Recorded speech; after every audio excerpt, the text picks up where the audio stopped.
Arkadaşlar merhaba. Şimdi yarın akşam uçağımız var. Bugün son gün diyebiliriz o yüzden. Üsküp'e döneceğiz yarın. Akşam 8 gibi uçuş var Türkiye'ye. Ama şimdi gitmeden bir manastır, Tola diye geçiyor.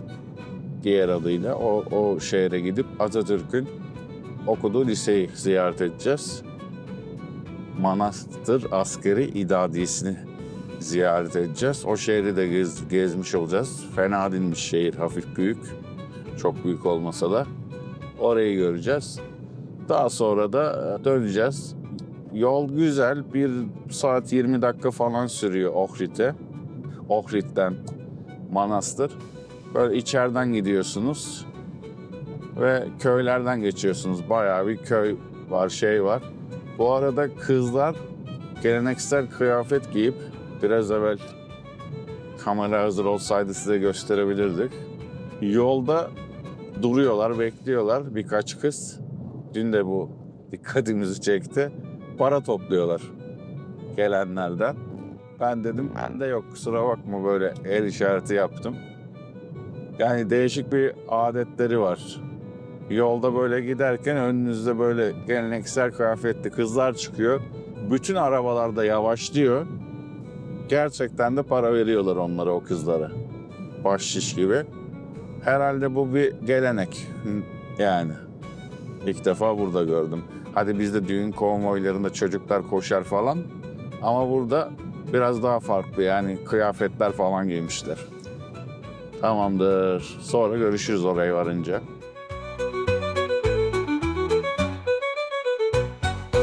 Şimdi yol köylerden geçtikten sonra bayağı bir virajlı ve ormanlık bir yola geldi.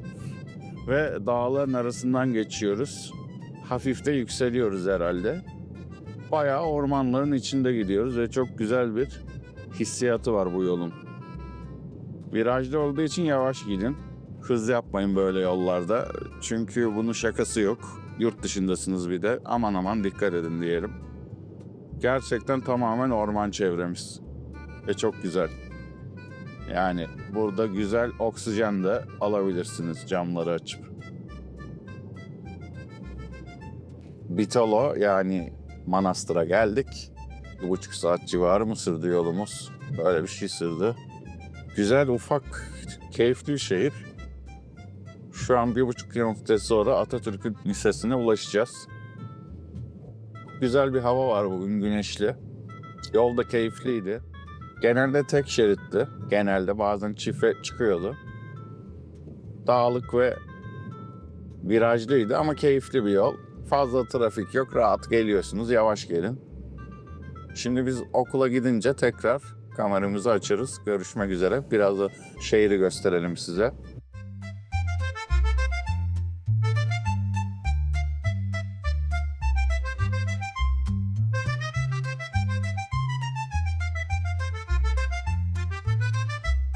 Atatürk'ün Lisesi'ne geldik. Şu sarı bina. Karşısında hemen otopark var. Arabamızı buraya park ettik. Şimdi burada bir çarşı var. Buraya bir bakacağız. Bir tuvalet molası vereceğiz. Buradan da gidip müzeyi gezeceğiz.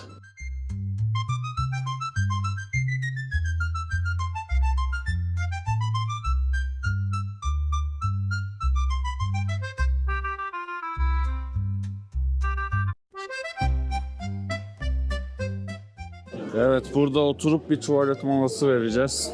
Çok kalabalık burası bugün. Masada pis, birazdan silerler. Çay kahve içeceğiz. Belki ufak bir şey yeriz ve gideceğiz. Daha sonra görüşürüz. Ufak bir sosisli yedik burada. Sosisli patates, böyle bir yuvarlak ekmeğe koydular. Bildiğimiz sosis, patates, ketçap, mayonez. 2 tane ondan yedik. 2 de kola içtik, teneke. 33'lük. 300 Makedon dinar ödedik. Yani 200 lira civarı bir para ödedik.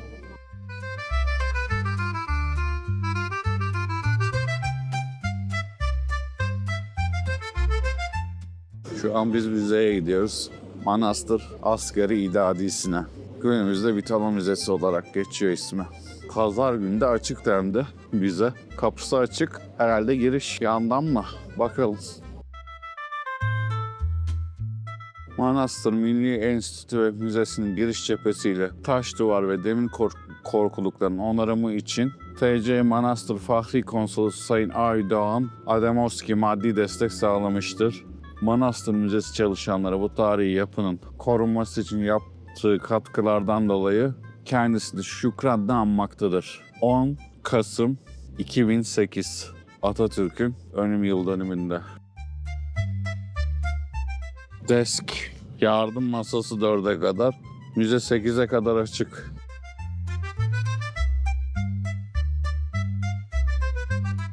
Giriş ücretsiz herhalde, hiç kimse bir şey sormuyor. Zaten yardım masası da kapanmış. İşte atamız bu lisede okudu. Askeri eğitimine devam etti. Önce Selanik Askeri Rüştiyesi, ortaokul seviyesi. Sonra burada lise. Sonra İstanbul'da Harbiye, Pangaltı'da Harbiye. İsmini de oradan alır, Harbiye.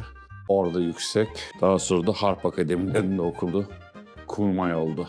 Maraşalli'ye kadar yükseldi atamız. Burada Atatürk'ün resmi var. Yukarı çıkalım. Osmanlı armaları. Atatürk at üzerinde. Atatürk'ün bir portresi.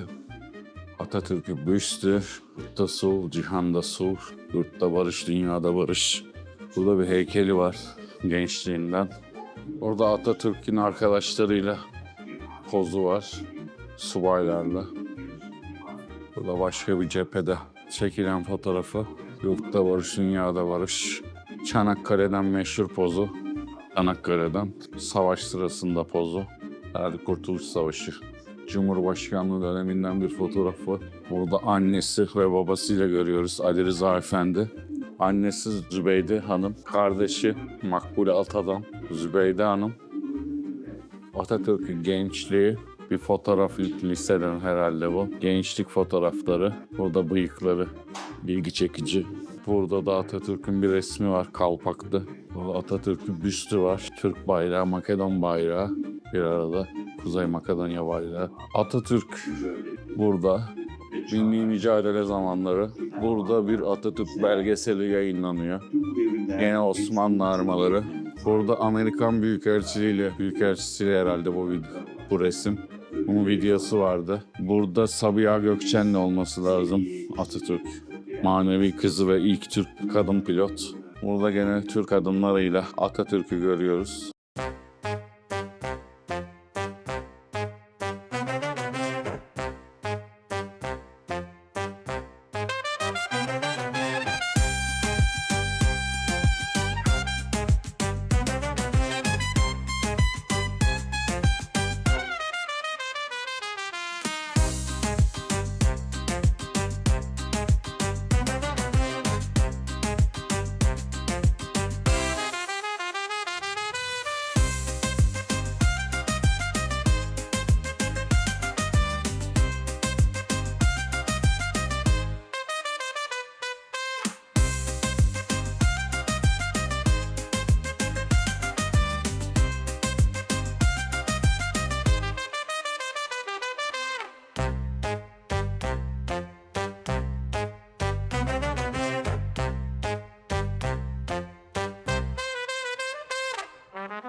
Burada tuvaletler var, ihtiyacınız olursa kullanabilirsiniz. Müzeyi hızlıca gezdik. Mutlaka Bitola'ya yani manastıra yolunuz düşerse Atatürk'ün izinden takip etmek için buraya uğrayabilirsiniz.